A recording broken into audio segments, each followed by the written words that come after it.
commence justement avec vous, Mickaël. Alors que nous sommes en pleine campagne électorale, ce qu'on appelle l'acte 2 du quinquennat est lancé, en particulier sur un domaine symbolique, la haute fonction publique. Vous nous révélez les premières pistes de cette réforme ultra sensible. Et oui, on ne le voit pas encore, mais ça pourrait être bien la réforme la plus profonde du quinquennat.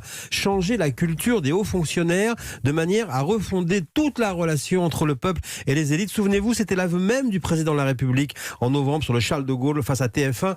Il avait avoué avoir échoué à réconcilier le peuple français avec ses dirigeants, disait-il lui-même. Eh bien, les grandes lignes de la réforme sont arrêtées, seront publiques dans quelques jours. Ce que je peux vous dire, ce qui va changer, c'est le mode de recrutement, plus ouvert aux différentes strates de la société, de manière à refléter la diversité française. 80% des élèves de Polytechnique aujourd'hui sont issus des catégories sociales supérieures. Ensuite, décloisonner, ce sera le maître mot. Et pour cela, la nouveauté. Les futurs hauts fonctionnaires, déjà affectés à un corps, eh bien, auront en formation pendant 1 an environ un tronc commun avec des stages en alternance sur différents terrains. Objectif, mieux se connaître, créer des mobilités ensuite entre les différents secteurs de la haute fonction publique qui comptent aussi commissaires de police, directeurs d'hôpitaux et de collectivités. Enfin, les parcours de carrière seront également réformés. Alors, Polytechnique a été créée en 1794, l'ENA a 65 ans, mais jamais la haute fonction publique n'a été réformée malgré de nombreux rapports. Pourquoi cette fois, ça serait la bonne, Mickaël ? Eh bien, parce qu'il y a en fait une volonté politique et une urgence. La crise des Gilets jaunes a symboliquement pointé des élites devenues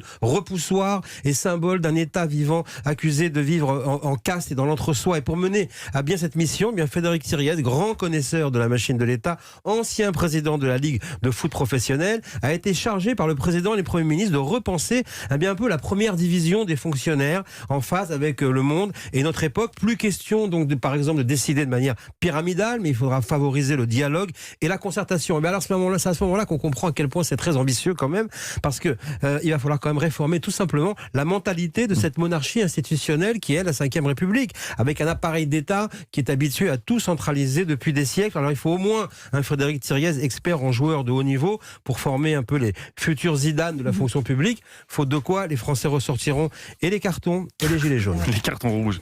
Merci Mickaël Darmon pour cette analyse.